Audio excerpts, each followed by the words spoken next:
Hello, this is Alexander Hsu, a adjunct assistant professor at the Ansari Institute for Global Engagement with Religion, the Keough School of Global Affairs at the University of Notre Dame. I'm joined today by the Venerable Yifa, who is in Massachusetts right now. Hello. Hi, Alex. Good afternoon. How are you doing? Good. Thank you. We're recording this the Friday after the elections, so very busy here in the United States. Everybody is very tired, paying a lot of attention to the news. How are things in Massachusetts? Well, right now, I live, across the street to the Fairbank Center for the Chinese Study at Harvard University. And I was so lucky that the owner of the house sponsored, let me stay here because I just came back from mainland China, moved back from mainland China. I have, spent 10 years over there and recently just moved back. And I'm so glad that, I have this location to stay here. So basically I'm at Harvard, but I see nobody. Nobody's around. So it has been very, very quiet. Yeah, very quiet. Yeah. So the Venerable Yifa runs an organization called Woodenfish, which she'll introduce to us in a second. But first, I want you to introduce yourself to our audience. How did you come to become the Venerable Yifa? What's your faith story? Okay, thank you.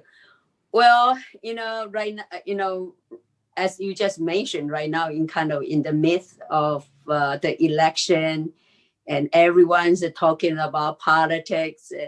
And let me tell you that when I was young, I always was thinking about I want to change the society. But if you want to change the society, you have to change the infrastructure of the society. So I also want to be a politician. So when I attend college, I participate the entrance exam in Taiwan. So I make my first choice is political science because from there I want to become a politician. But after 1 year study, and I feel like we all study all this abstract theory and not very practical. So at that time, I remember I was kind of what we call I transferred into law school. The score is for the entrance exam, the score indeed is lower than political science. So I was thinking about I can, become a lawyer and become a legislator, like a senator, and then I can, run for the president. Maybe I will be the first female president in Taiwan. But then that was during the first year when I was still in college. So in the law school, during the summer. And so I joined the National Taiwan University. So that was the best university in Taiwan. And most of the, Taiwanese presidents all graduate from a National Taiwan University's law school. Okay. So, but during the first year of the college, the summer, and, the friend just say, hey, why don't you go up to the mountain? So we were doing like an older volunteer to help indigenous, people. So that is why I choose to go up to the mountain. So then that was the temple is called Buddha's Light Mountain. And there was a 2 weeks retreat for college students, particular for college students. So I just thinking about, why don't I, just go to see? Because, frankly, for me, even though I'm very ambitious, want to be a politician, but also I have been thinking about what is the purpose of the life, where I come from after I die, where I'm going, all this, a question. And so I think that maybe I should go to the temple and have a 2 weeks of retreat. And you probably don't believe it. After 2 weeks, I shaved my head and I joined the order. I became a nun. That was in 1979. I know all of you are not born yet, okay? So that means that I have been a nun for 41 years. 41 years and never regret. Well, why? Because people will be always curious of why, your life will just turn, kind of, yes. I think that during the 2 weeks, like a meditation, and also learn about Buddhist philosophy. And I have to say that, if you use Christianity, Christians, the terminology is a calling, and maybe in calling, yeah. Mm-hmm. But in Buddhism, we will say, I have developed renunciation. Mm-hmm. And that's really from the inside.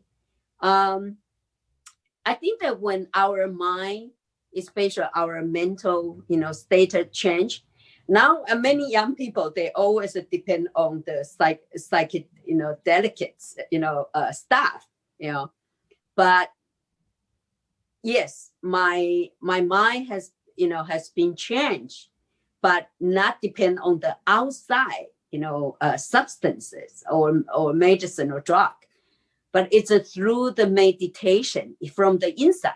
So I'd like to share with you what does it mean about renunciation. Very interesting that after that 2 weeks, I feel like when I see the people, ordinary people, and I feel like we are in a different zone.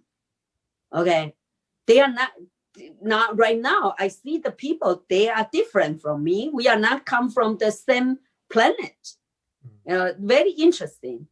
And secondly, when I heard about music, it's not music at all. It's just noise, and I feel like I don't want to be around by, secular people. Okay, I just want to be kind of in a temple, in a monastery. And you probably don't believe it that, that was 40, more than 40 years ago. And the society is somehow very conservative because I believe that Taiwan University, I was the first, student to become a nun. And so the school teacher, they have to, kind of challenge me.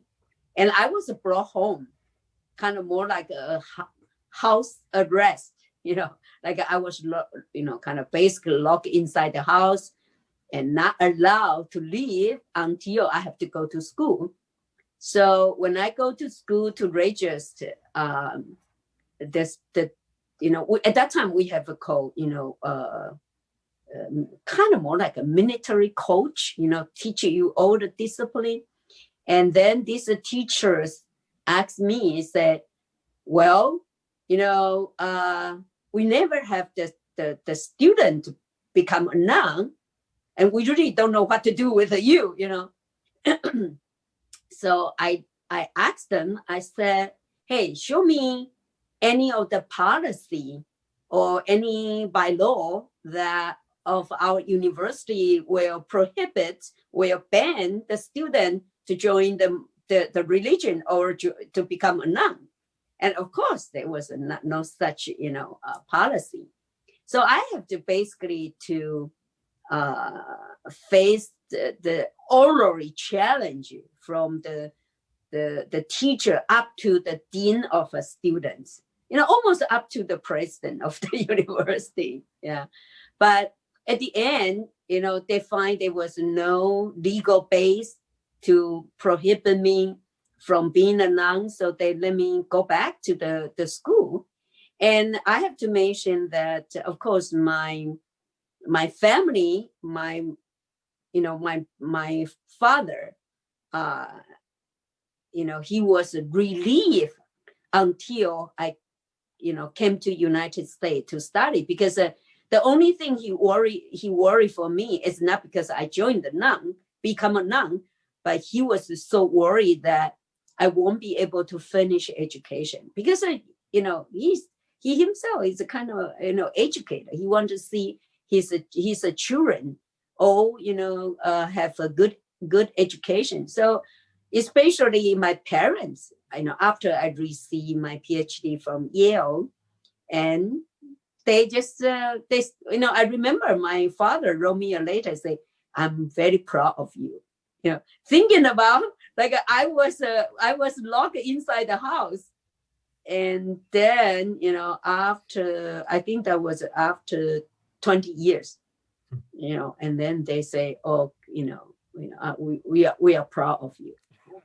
So, and you know what? I mean, I never regret to become a nun, and I even say that I kind of make a vow that for my next life, I told myself I want to come back to become a monastic, and make sure to become a bhikkhuni, to become a nun. Mm-hmm. And people ask you, why you want to become a woman?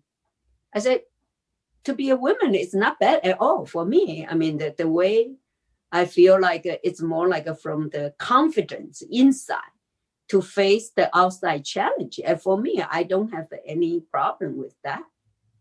And maybe, hopefully, I can set up a good example for the people in the future too. Yeah. This is one thing that's so remarkable about Taiwan, is just how female Buddhism is. Not just so many nuns, but so many educated nuns, so many educated laywomen taking charge of Buddhism, really running it. They are really the face of Buddhism in Taiwan. And it's just really interesting and really inspiring and really different to what my students here at Notre Dame often experience in terms of religious professionals. Yeah, I think that that this is all when people was wondering why there was more nuns than monk in Taiwan, and from the order I joined, for Guangshan, the Buddha's Lights Mountain. The first one is, I think the founder, the idea of the founder is very important. The founder of Buddha's Lights Mountain, named Xing Yun, and he is very open-minded, leader. So when I at the very beginning, I joined the order from the summer, what they call the summer camp for college student. I was very inspired because if that organization hold the degree, discrimination against the women, I don't think I will be able to join, because that won't be the place for me, And after that, I continue, make a request for further advanced education, as a UOC that I came to United States to continue my education. And the other thing is the Fo Guangshan, the Buddha's Light Mountain Order, kind of from inside information, nuns could be 5 times the monk. So the ratio could be 5 to 1. Of course, I mean, openly we always say 4 to 1, but indeed that we have more women than the monks. And of course, the people are starting to say, why? And I think that once when you open up the door for women, kind of a new path for women in our society, and why not? I mean, now, and also with the kind of a, conscientious or consciousness about, the women's, rights or women's position, and this could be a path. And the other one is about what we call the, humanistic Buddhism. I mean, the way I call it, it's a engage Buddhism. Okay. To the Westerner, it's easier to understand. But the movement indeed is started from mainland China, even at the very beginning of the earlier of last century, and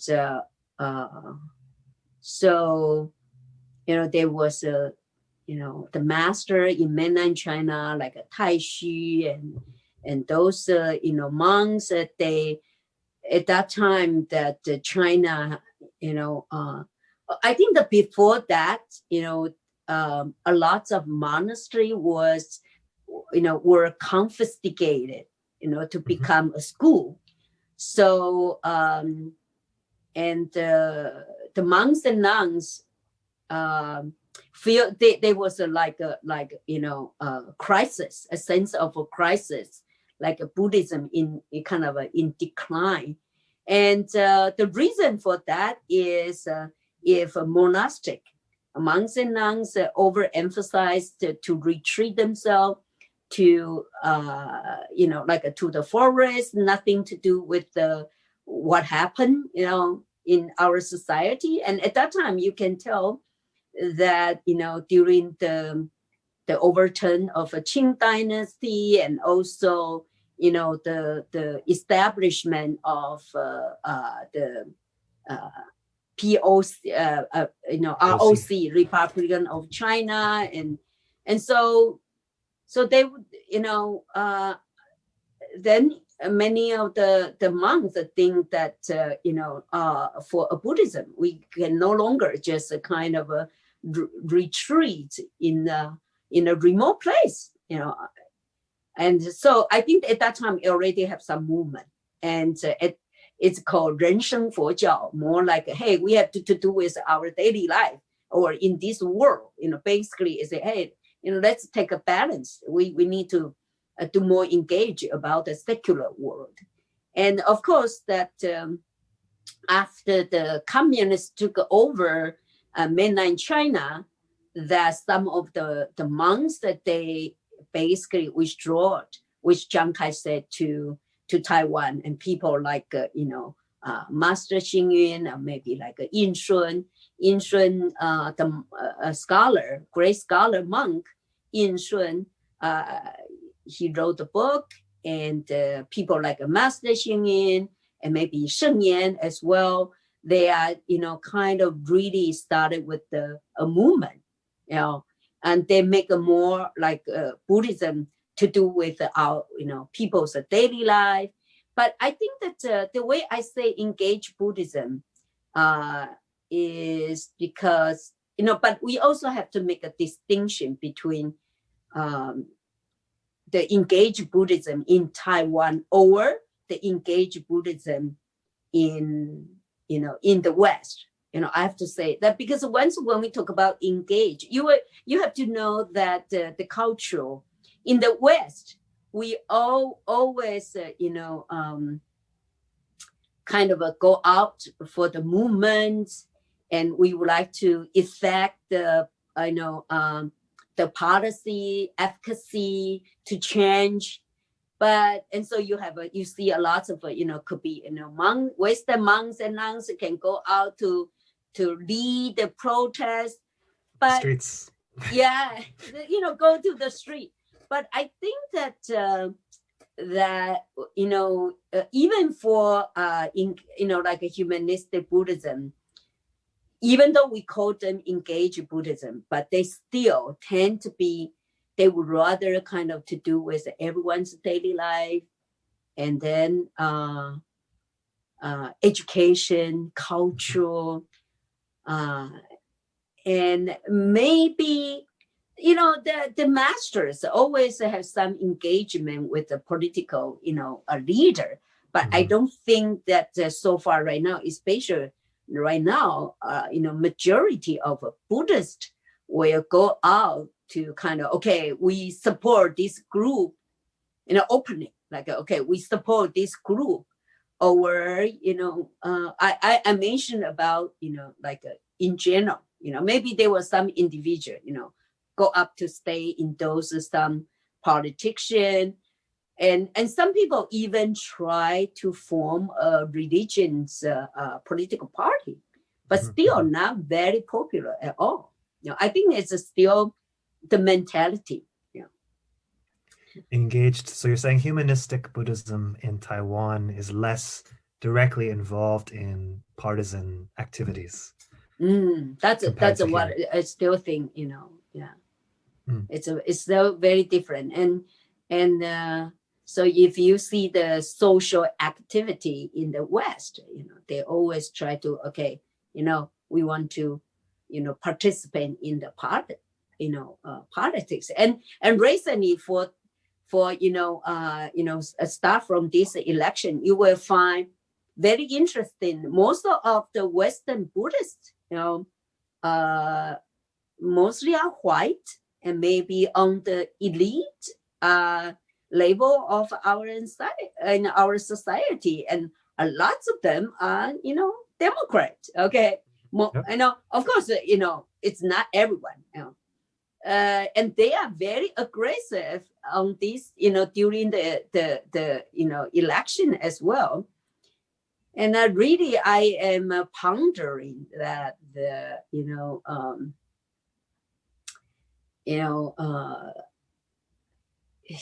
recently I've been thinking about, should I kind of go out and then remind the people about the Buddhist teaching. Buddha talk about, pay attention to the action, not the agent. And so I think that for a Buddhist leader, I would rather than say, hey, let's let's engage about politics, because social issue, but not really take a side of a Democrat or Republican, because I don't think the Democrats, all the policy are all right, and Republicans' policy are all wrong, or vice versa, And I think that we just have to thinking about, the right and wrong, not the party, not the blue or red, but, right and wrong. And of course, I hope that the Woodenfish will not, too much engage on like, kind of too partisan. Yeah. Take, become a political party, podium. This is the reason what I thought. But, Alex, the funny thing is most of my students, they come to Woodenfish, and then lots of them are, college students. Right now, they, majority it's a, Democrat. I can tell, So, but my attitude, I rather from, like education, rather, just kind of okay, they all go to endorse the Democrat, they all go to endorse the Republican. I don't think that Woodenfish will take that position. And I've been reading a little bit about Thich Nhat Hanh and his formation. Yeah, Tada. His version of engaged Buddhism. He sort of gave it the label engaged Buddhism for the West to pick up, but it was developed at a time when he wanted peace in Vietnam, and peace for him meant he's not going to pick China, and he's not going to pick the US, and he's not going to pick France. He's going to pick Vietnam.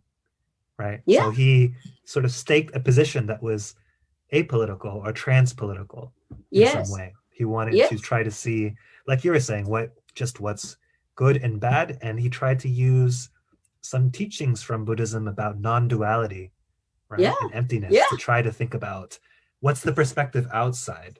And it seems Yeah. like you have a similar idea for It- wooden well, fishes.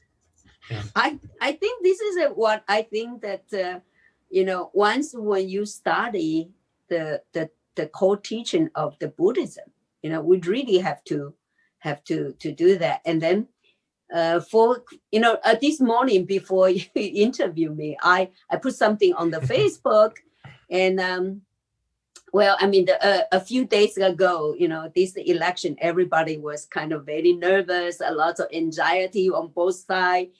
And I say, okay, breathing in, breathing out. Okay, contemplate on what is the anxiety. I hope the people can get, the emptiness of, anxiety. And this morning, I just thought about I put the two words, like a right speech and right action. The right speech is you should not say something, hateful and harmful against the other side of the people. We need to, at this moment, we need to kind of more think about the perspective of both sides. The win, the win side and the low side, the lose side, and also, people worry about whether there was going to have a chaos, conflict, even war, happening in America. But no matter initiated by which side, it's always no good for America. And so I just think that we talk about the empathy, sympathy. You need to think about the other, the win side, winning side. Have to kind of have more sympathy about the others, the people on the other side. And then also, we don't want to see any sides initiated with the fighting, chaos, and any of the violence. It's even though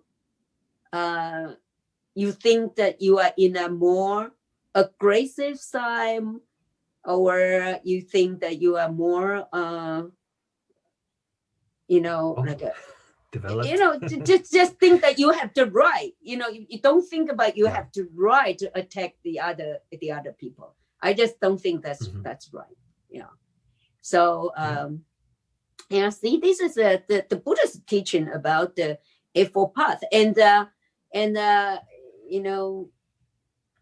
just hope that we study Buddhism, the teaching, kind of bring it into your daily life.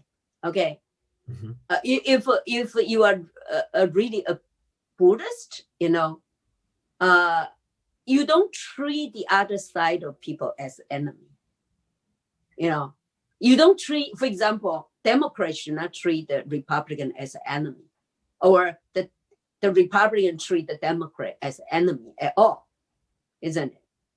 And so that's what Joe Biden said too. I think he said, "No more enemies," right?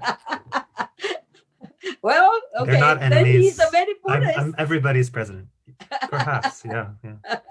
I think he's very Catholic, but well, he might have some Buddhist friends.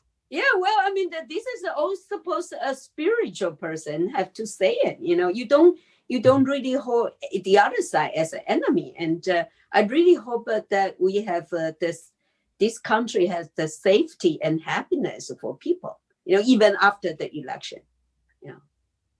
So, but you know what? It's only 4 years. Alex. It's only 4 years, and you know what? It's already 2 or 3 days passed. It's closer to the next election. I always say that. It's impermanence. Okay. Oh, you wanted us to feel less anxious. Yeah, I mean, you know what? If you say, okay, I lost, okay, today don't worry, you already 3 days have passed, wait for the next election. Yep. So impermanence. Well, yeah, impermanence, nothing lasts. Even parties will go away one exactly. day. Yeah. And our thought too. Mm-hmm. Yeah. Well, we're talking about the United States a little bit. Tell me about coming to the United States, coming to Yale University to study. What did you study in the United States? Oh, yeah. Tell us about your educational journey. Yes. Okay. Remember, I studied law in Taiwan, and then the very funny thing was,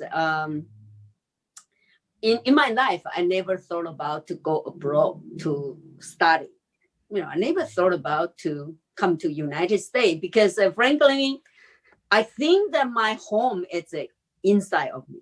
I feel like I can be, I can be everywhere. I can be great, and but I have the fortune. I have to say that the blessing from Buddhism and from the monastery, because I remember around like 1986, and the temple has holding the international Zen conference, and I was the driver. I offer my service driver. Okay, and I draw very fast, scare a lot of scholars, and then they talk to me. They say, why don't you at that time Davy Chappell, Professor Davy Chappell, Davy Kalpana, they say, why don't you come to Hawaii to study? And I say, okay. So I went to Hawaii, take a TOEFL and GRE, and I went to Hawaii, and I spent 2 years there. I was a study with Professor Davy Kalpana. His specialty was on Nagarjuna. So then I think that was in 1990, and Professor Kalpana thought that he might be transferred to Virginia. So then he asked me to leave. I said, where should I go? And then he said, oh, the only place you can go will be, maybe Columbia and Yale University. At that time, Yamboski is in Columbia, and Professor Stanley Weinstein at Yale. And of course, I make a story short that Professor Yamboski was going to retire, and I was selected by Yale, and I should say I was very, very lucky, because Stanley, we think he's 30 years at Yale. Okay, he only opened 1 year's window for Asian students, to come.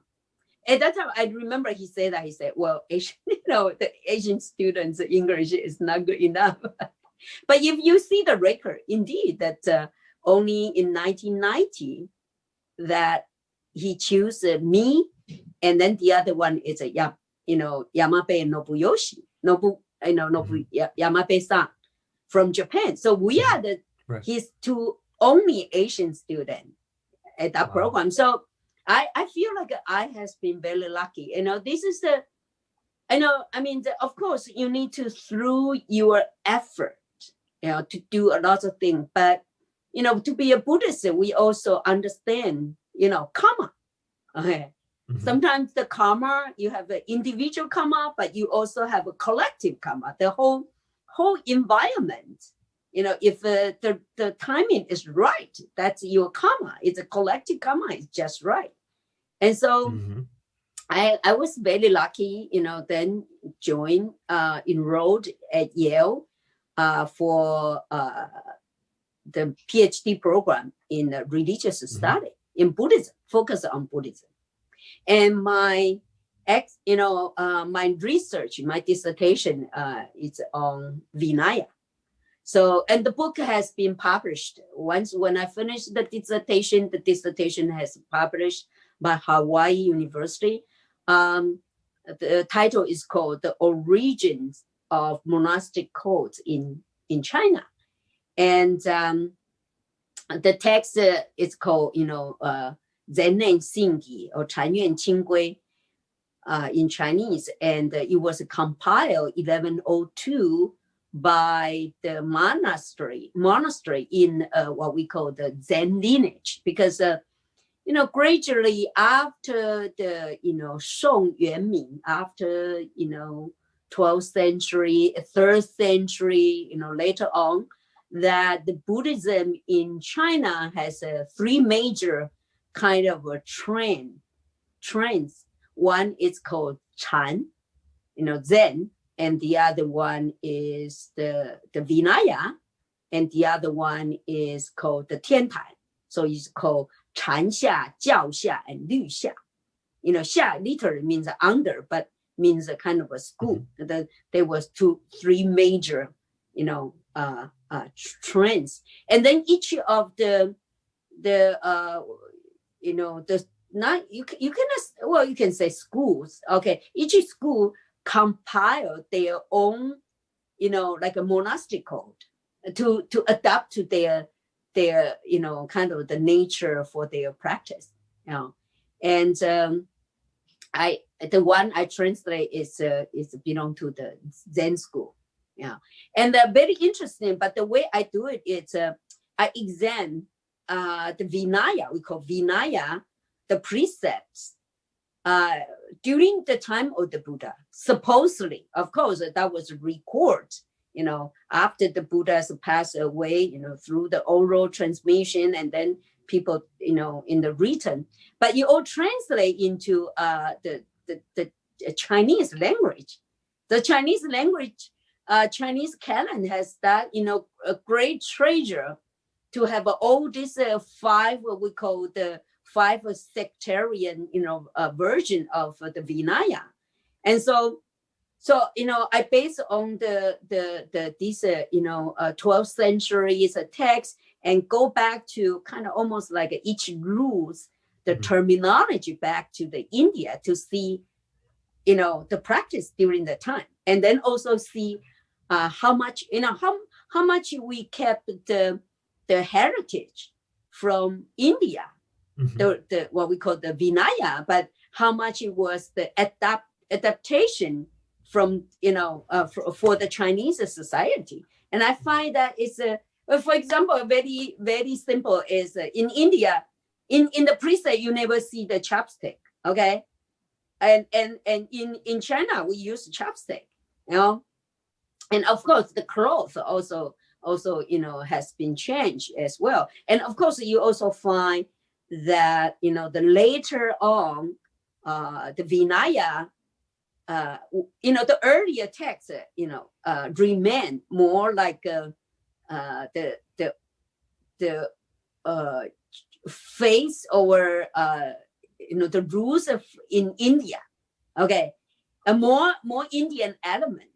But in the future, in the later version, you find that more the rules, include how you're going to pray for the emperor, how you're going to pray for the country, and great influence by the imperial code as well, like tea ceremony and prayer, and those officials, government officers, visit.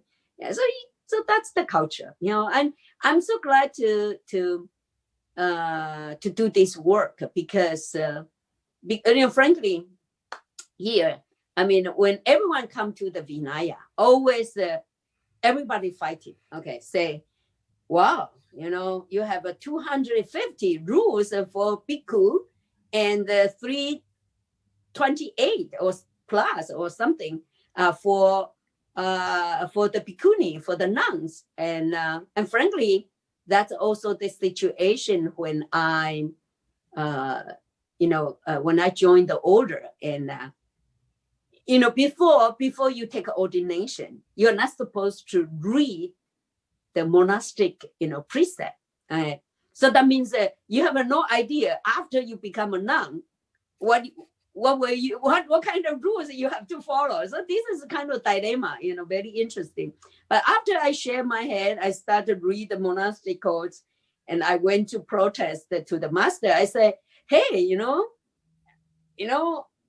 I come to Buddhism for liberation, and right now, see, you have all these rules, especially more than 300 rules for women, and I think that I say, hey, master, see, there was a rule say you cannot sleep on this luxurious bed, and the master say to me, say, well, I hope that in the future you can sleep on the small bed or the big bed or no bed at all. So, but after I studied, the Vinaya and take it as a whole, and then you have to see each rule has its a social context, and you realize that why the Buddha had to set up the rule. I mean, he did not say, okay, now I attain the enlightenment. I proclaim, I'm going to announce rule 1 and rule 2. No, I mean, basically he responds to the social censors,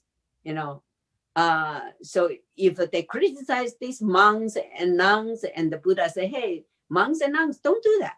And when you create inconvenience, then the Buddha make an exception. So you see all the exceptional case in the Vinaya.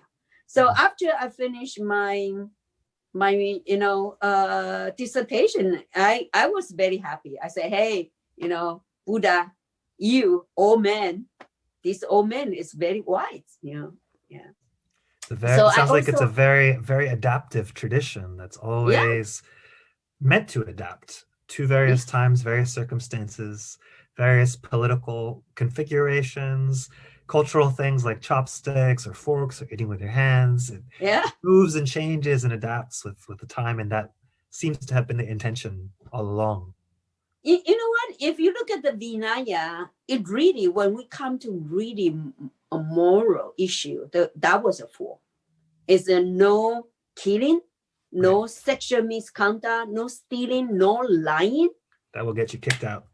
It kick you out. Yeah. But otherwise, a lot, when you talk about like a 350 rules, a lot of them to do with your clothes, how many clothes you can, preserve.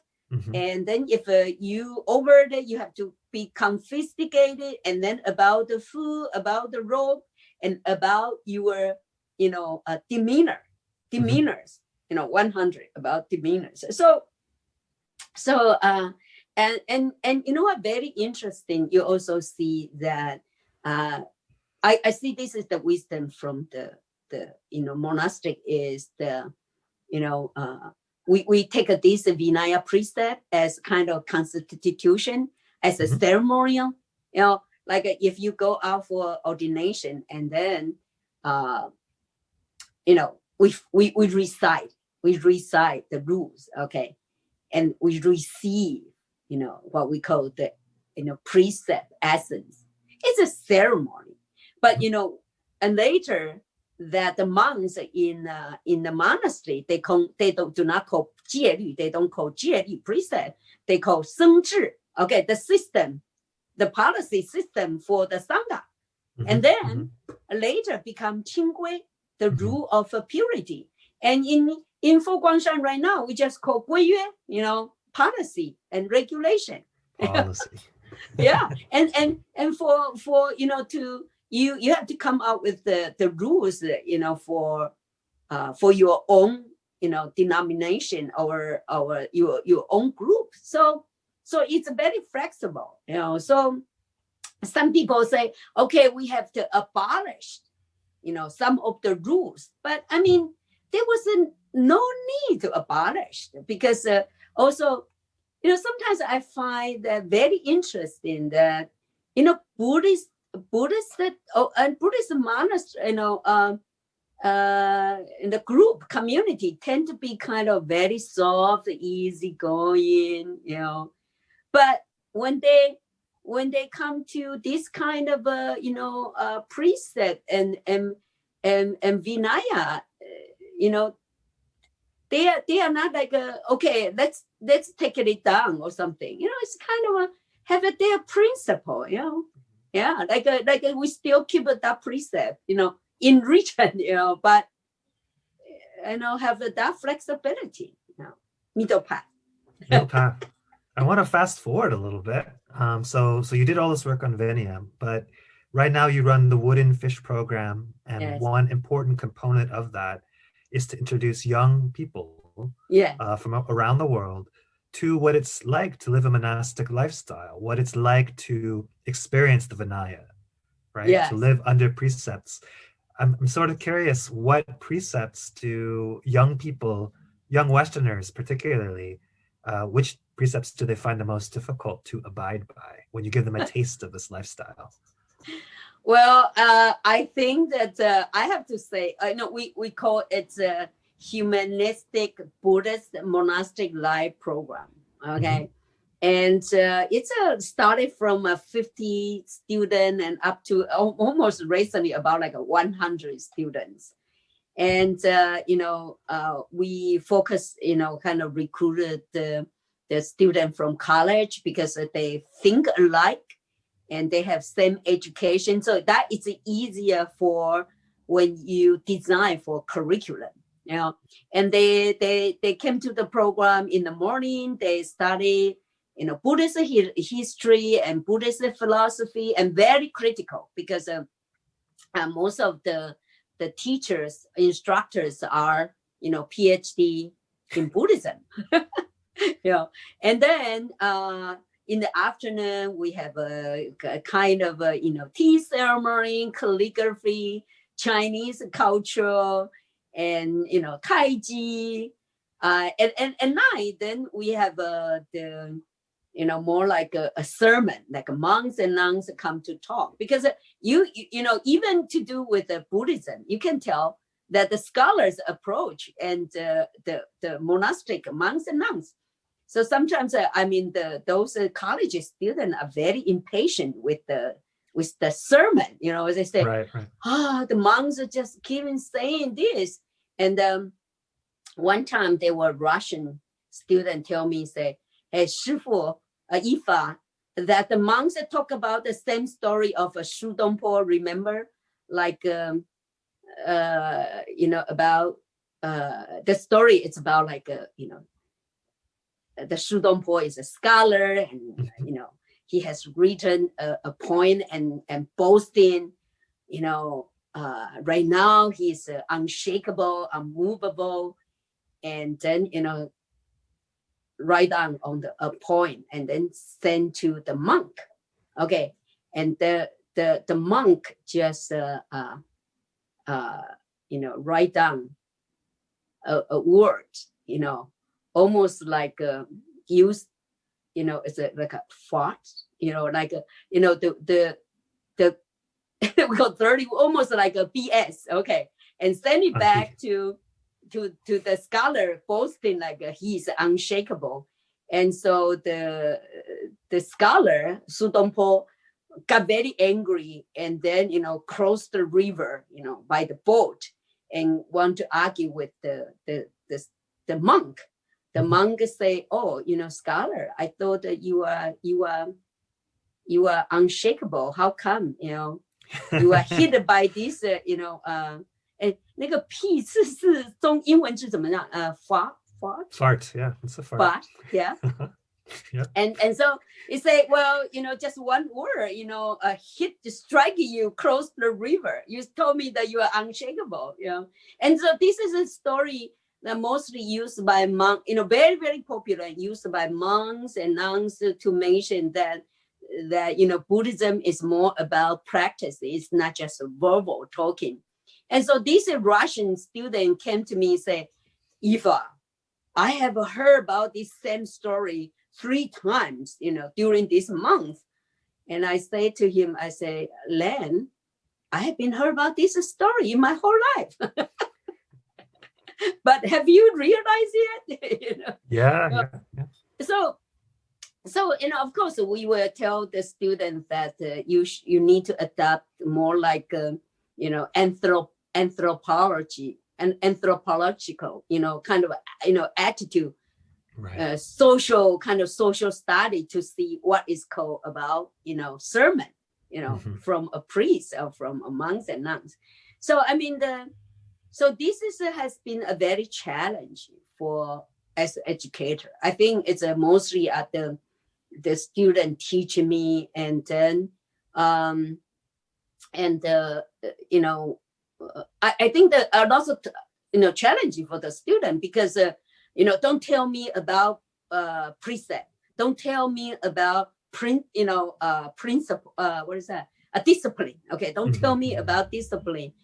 And then of course at the end of the program we do have like a 7 days of silent meditation, and students scared to death about silence.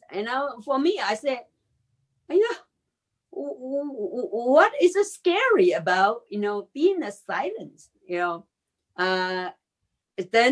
I said, don't worry, you always, even though you don't talk, but you talk to yourself. Okay, you don't talk to each other, but you talk to yourself. So mostly coming back are very positive, but also one thing, I think that my dilemma is a facing with kind of a Chinese community reaction to the program I have. I mean, sometimes our students are coming more like want to be a hippie, want to be a more like a as experimental, and you can tell that Buddhism came to the West, then people always compare with the Enlightenment experience with you use drug, the psyche, delicate experience, and sometimes they could be used, the monastery as kind of an experimental, ground, and to the devoted Buddhist community, that's a really insult, So I think that the Woodenfish right now, we have to kind of, face the challenge when we come to the intercultural, exchange. So This is a big challenge for us professors too when we teach Buddhism. I always ask my students what sort of predispositions, what sort of desires they're bringing to the class. You mentioned a sort of wanting to have a psychedelic experience, right? To live a hippie lifestyle. That still, I think, is still a little bit in the background. Yeah. Sometimes when students come to a Buddhism classroom and they want that sort of experience, and then you tell them, actually, it's a lot like a religious community that you might be wanting to get away from, right? All the rules, all the sermons. Yeah. It actually looks more similar to the Catholicism that's around you here in Notre Dame, for instance, than you might initially be giving it credit for. And that's always something that they have to negotiate. What is it that I want out of Buddhism? What am I? Sounds like landing in China or Taiwan and being in a monastery. Yeah, and you know what? I have sometimes I have that like what you call the temptation from the student. They say, "Hey, Yifa, you should use some of the drug. If you don't have that, psyche delicate, experience. How do you know that is different from enlightenment? And I said, well, the first one, I said, sorry, he said, well, if you don't try, how will you know? I said, well, sorry, I don't have to kill people, and to know about murder is no good. I don't think that you have to right. to try everything, right. And then the other thing is, but I still say, well, I still feel that when you use drugs and through the meditation, they are different. The drug will become addicted, okay? And then you always have to depend on the external. But I mean, the meditation maybe you were addicted. We also develop addiction to meditation too, but there was no harm for your body. And then you can control. But when you get a drug addiction, there was no way you can control. I think they still have a very difference. And sometimes I find that, frankly, I know being a Buddhist nun, I also has a concern about that Buddhism came to the West. Some people try to destroy, distortion about, the way of the teaching and about, the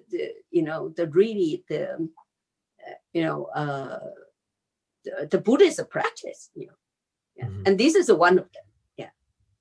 Yeah, another big difference, right, between stereotypical Western Buddhism and Buddhism as it's practiced in Asia is the centrality of rebirth and karma. Right? You mentioned earlier in this conversation that you want to be reborn as a nun again, a bhikkhuni. Right? You're very confident that that is what that is your goal, right? To keep coming back. But that seems like it would be something challenging for a Westerner to sort of understand. I mean, I'm much aware about that. Even a lot of Western professor, the scholar, Buddhist scholar, they teach in Buddhism. Right. But you know what? If you ask them, if they will say, "Okay, I never believe in reincarnation," and the other one is I find very interesting that. One time I have a interfaith dialogue, later I will tell you that I did started a program called Nuns in the West, with a Catholic nun, Margaret Fung. And let me come to this dialogue. Maybe it's a little bit insulting. Okay, I'm going to tell you about this story, but it will be a little bit insulting because Catholic nun, sister, Margaret, we call, Meg Funk. And one time we were inside an elevator, and then I asked, maybe I'm too aggressive, I think, and impolite. I say, hey, Margaret, you are so smart. How can you believe that there was a personal God, And then Margaret then just turned to me and said, Yifa, you are very smart too. How can you believe in reincarnation? And I think this is a very good dialogue. Then that's really kind of woke me up about to think that's very interesting. I have been born in Asia. Okay, in this culture, and the people in Asia country, mostly after we born, we just take it for granted, like yes, you have previous life, your next life. In our culture, in our education, it's already kind of the foundation is there. Like you just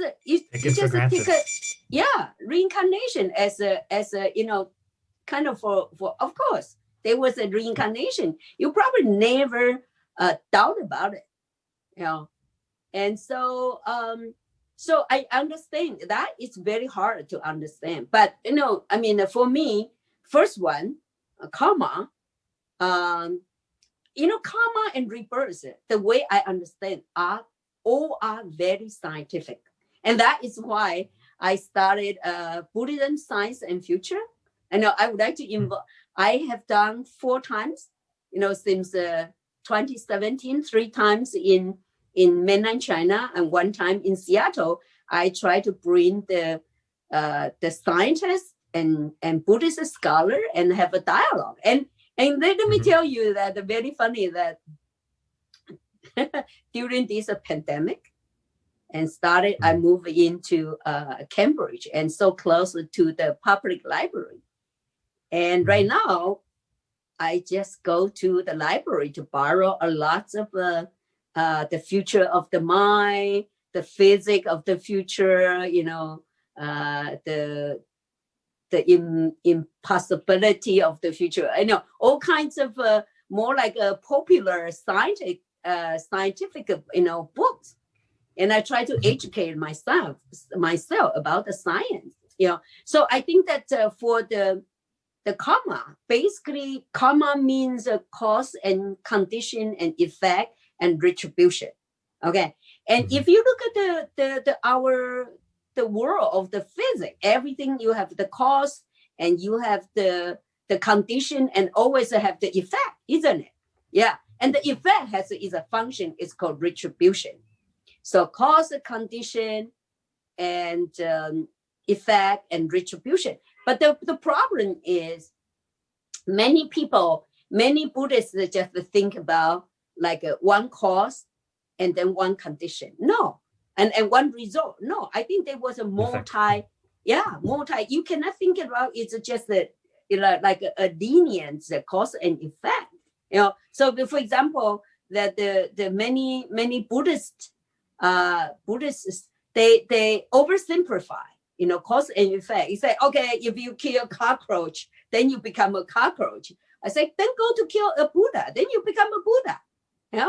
You are oversimplifying. That is not really the cause and effect.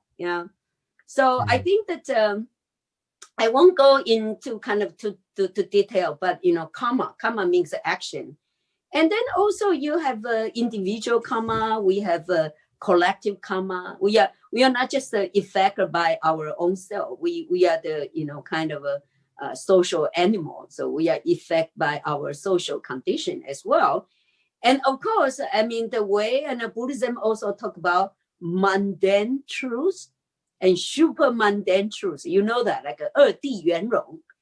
And maybe it's more like a traditional classic the science. And right now you have all these quantum physics, something beyond the classical science. And I find that the Buddhism talking about the super mundane truths and then the mundane truths, and you have to from the both sides. Like just like if you are looking from the earth, you have the sunrise and sunset. But when you transcend out from the earth, there was no so-called the sunrise and sunset, but the moon and the earth's rotation around the sun. So I feel like I like to use scientific the knowledge and language to kind of decode what Buddhism. People tend to think it's more like a mythology, mystical. But I think that we can use a scientific way to. And about reincarnation, do you think that in the future people try to upload the memory, our emotion, become a data, and then in the cloud, and the next life or sometime when it's right, and then you download. This is a reincarnation from Buddhist view, Yeah. So I find the Buddhism and science is very interesting. Yeah. Very compatible, it sounds like. Yes. Is that you mean the time's up? No, we could keep going for a little while, but I don't want to keep you forever. I do want to hit a few more points. Yeah. So you mentioned before that you wanted to talk about interfaith dialogue. Yes. It sounds like you've already done Buddhism and science dialogues. This is a topic my students are very interested in, something that everyone at Notre Dame is really interested in. What makes dialogues between different groups of people successful, and what makes them fall apart? And are there lessons from the Buddhist experience or Buddhist history or Buddhist doctrine or even the Vinaya, right, that can help us think about how to make these productive and successful encounters? Yeah. Well, I think that, let me put it this way, that right now nowadays, with all this social media and with all this, not just social media, but with the internet, and it just finds it's so amazing that our life suddenly opened up for all kinds of dimensions. Today, you can go on there to listen some religion, some politics, some non-profit organizations, some kids story. So almost you can kind of explore to all kinds of possibility, but also at the same time that I find that people could just focus on certain thing, just like some child. Okay, I don't like to eat vegetable, I just like to eat meat, and in Chinese we call 偏食, so it would because the like malnutritious. Okay, so we always encourage the kids, okay, eat A to Z, everything. But I think that that at the same time, when you open up, you also kind of lose your own stand. This is a kind of for me, kind of back and forth. And okay, so interfaith dialogue over Buddhism and the science. The first one, I have to say that through interfaith dialogue, I myself educate myself to get rid of a lot of discrimination, or bias. I shouldn't say discrimination, bias over pre-conceptualization. We tend to, from the past or the information, we will get certain stereotype about religion, about Catholicism, especially about Muslim. Okay, but I'm so glad that in the past, like since I graduated from Yale, I probably spent almost more than 20 years just doing all this, engaged in the dialogue. So I went to a conference and there was a Catholic, Christian and Jewish and the Muslim. And the first one you come, you feel like, hey, we are friends, okay? And just we were differently, I remember very funny, there was one time that I showed a video to the temple in the monks and nuns, and they look at all the people from the other religion, and they wear robe, they wear very different. And they say, one of the nuns make a comment, he say, wow, their costume, their out, like outfit, their dress. Yeah. Their not costume, I'm sorry. Their outfit are so strange. And I say to her, I say, the people look at you, you also wear strange clothes, isn't it? The lay people, when you see the Buddhist monks and nuns, they say, why you wear this? So the issue is, we always see people strange, but we never look at it ourselves inside. So I think that the interfaith dialogue, the first one, educate ourselves and get rid of stereotype about the people, and especially when I meet with the Muslim people, they are just people, they are friends, and that some lots of them are also talking about compassion and very kind too. And so so even inside a religion that you have a different kinds of people as well. I think people hold a different view as well.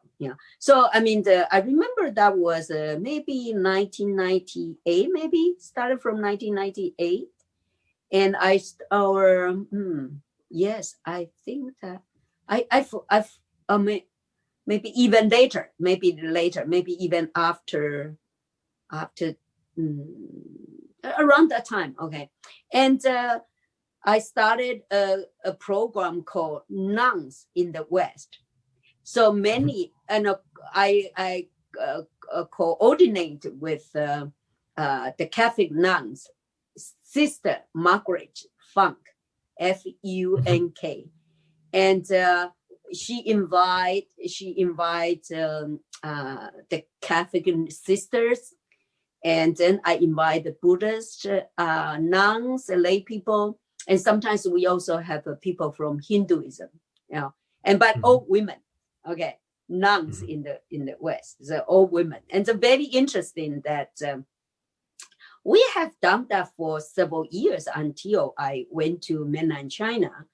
And interesting is that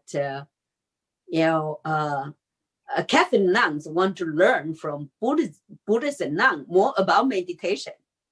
But Buddhist nun want to learn from a Catholic nuns more about, charity. We find like we want to learn more. And the good thing is because once when you are all women to get together, you really don't feel like okay, you are the Catholic, you are the Catholic, I'm the Buddhist. But the interesting that when we are all together, we feel like we are all women. Okay? And we talk about our cultivation, we talk about our career and charity, and that has been great, And from that nuns in the West, I came to know about another Catholic sister, Joanna Kirby, and she has been working at the UN for, like more than 30 years, long. And of course, right now she has passed away, and she's the one who taken me to the United Nations, and she's the one who nominated me for the award called,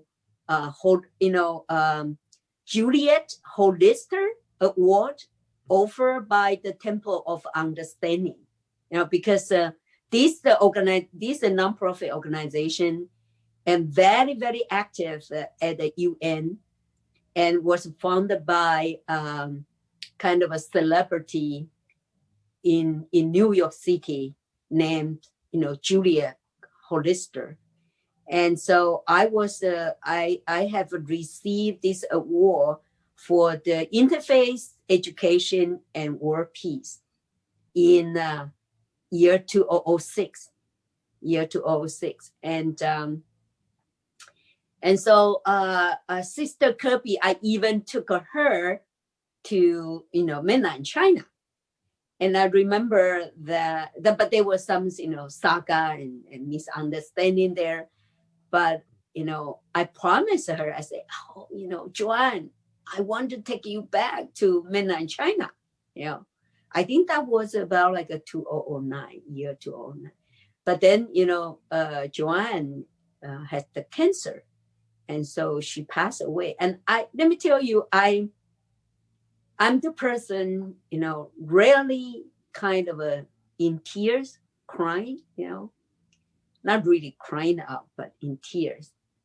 And so far, only for two people, one is in my father's, funeral, and the other one was in,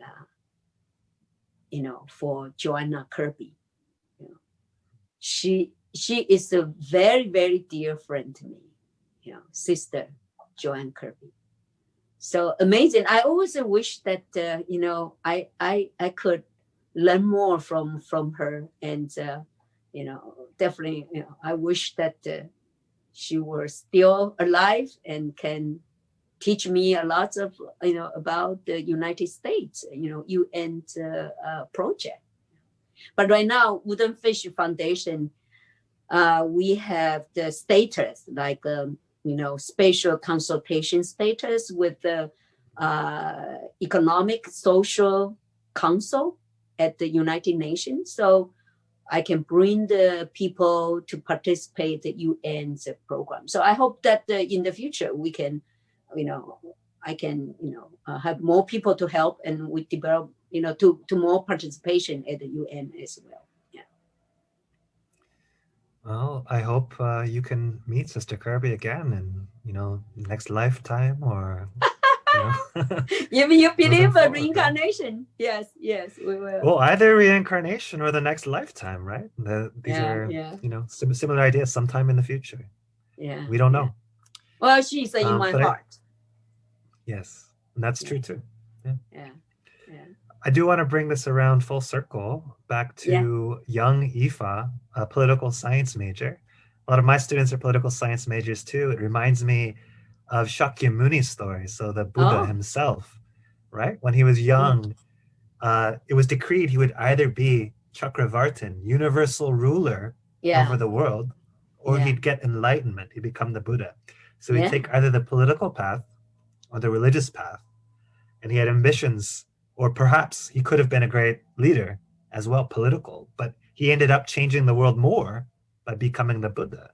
Yeah. And I'm curious if you have reflections too about still wanting to change the world, still wanting to engage it in that way. Do you think that you would have made more of a difference if you had stayed in politics, or if you've made more of a difference because you decided to become a nun? Well, if you thinking about it, that you know, any of the king, and you know, after he died, how much he can change the world, or how many follower, you know, he or she could have, and how much influence can last long.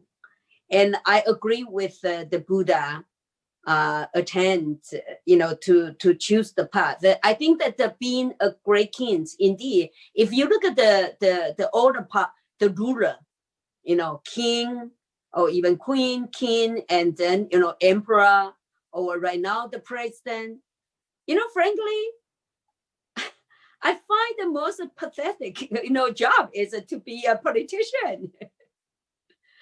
I mean that they have a great power, but also, you know, frankly, that, you know, in Chinese we say 人在江湖身不由己. I think that that in the politics, I always say that in the politics, the nature, intrinsic nature is the power, just like a businessman. If you're doing businessman, you want to, you know, make money, okay, get a benefit. And if you are, you know, like a celebrity, definitely you want to become a, you know, movie star, you want to become a famous, okay? And just like a soldier, you cannot ask a soldier, say, okay, you go up to the field, don't kill. And so if you ask a politician, say, okay, don't go up there just to be a Taoist, immortal, you know, it's impossible.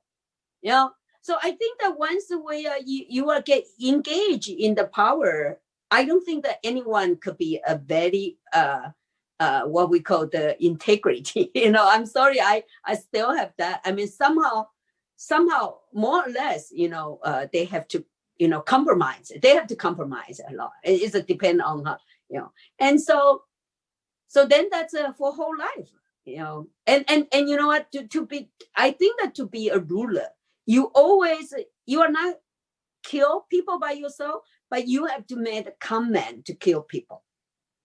You know, and this is what we Buddhism call bad karma.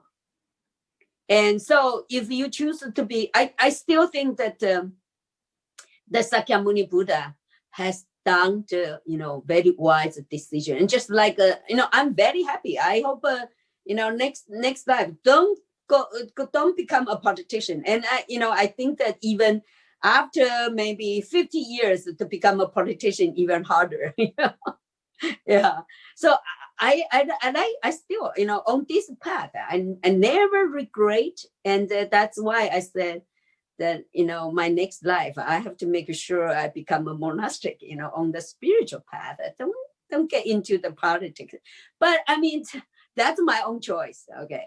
But why not? I mean, if you want to try, you know, politics, why not? Yeah. Yeah. Well, thank you for those words of wisdom to end by.